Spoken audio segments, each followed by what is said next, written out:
All right, guys, welcome to Fight Promoter University. And in this episode, I wanted to talk a little bit about what's the financial commitment as a promoter who does a show in his city.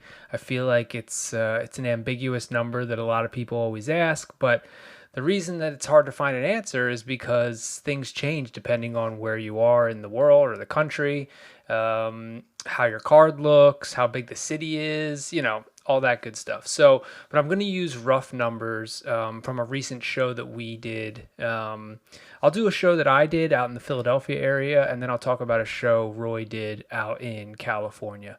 So, in our course, we break down the line item by line item type of information. However, just high level, I'll talk about it. So on any given night, when Roy does his shows at the OC Hangar in Southern California, he's looking at expenses of anywhere in the $40,000 to $50,000 range for that one night. That includes everything from paying the fighters, the ring, the venue rental, the lights, the marketing. So many things that go into that.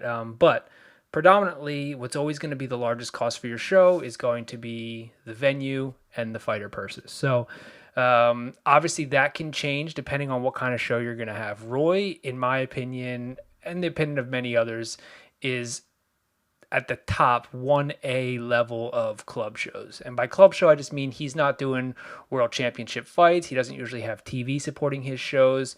And he's been doing this for 35 plus years. So it's not like, I'm not talking about one show. I'm talking about typically this is what his shows are. Anywhere from $40,000 to $50,000 in expenses. Now, keep in mind, a lot of those expenses are not due until the night of the fights or after the fights have already taken place. The fighters don't get paid until they actually show up in the ring and the fight's over. So, let's say of that 40,000, let's say half of that is purses, or probably more. Well, you're not going to need to come up with that money before your show starts. So really some of your hard costs that you can't get away from that you're going to need to pay before the night of your show is going to be at least 50% of the venue and then all the rest of the stuff besides purses. Security even, that gets paid the night of the show. So when I say 40, you don't need 40 in the bank necessarily to put on a show like that. 40 or 50.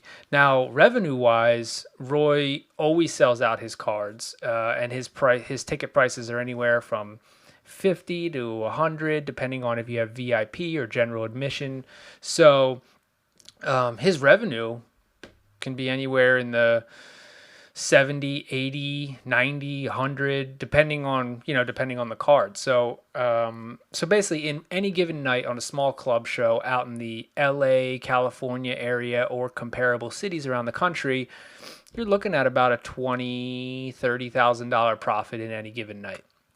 Now that's California. That's going to be comparable probably to New York, some of the bigger cities, more expensive cities.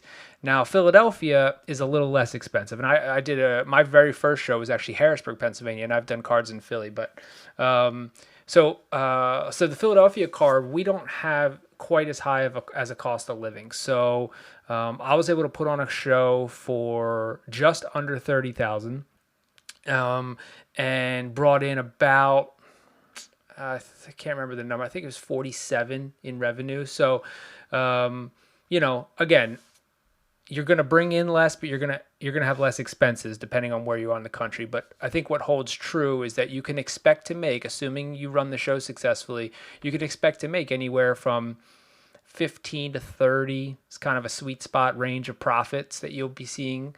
And the other thing too we talk about is when you do have a show and it's going to be successful, you need to start promoting and marketing for the next show so you can get as many people who came to that first show back for the second one. Roy goes as far as to do season ticket sales and etc.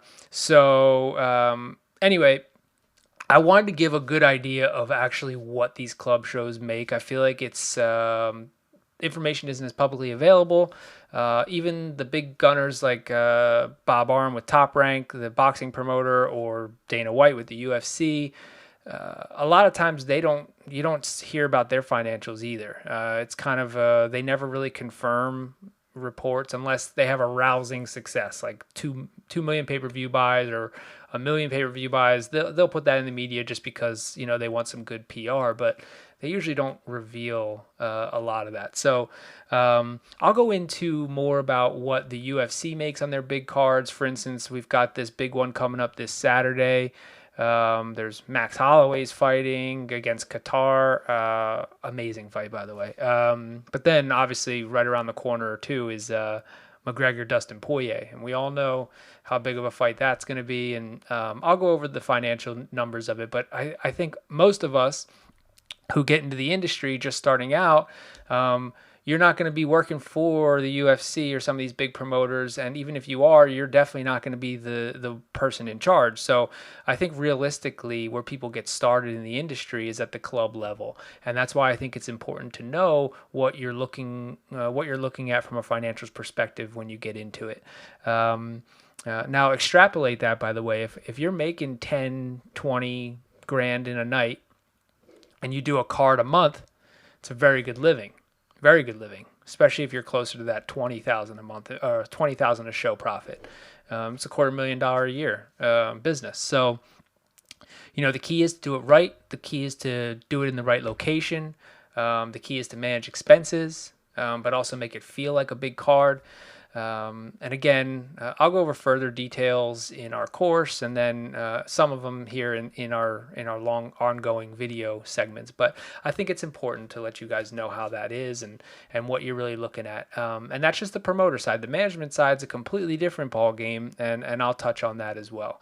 So anyway, guys, I hope this was helpful, and we'll see you in the next video. Thanks.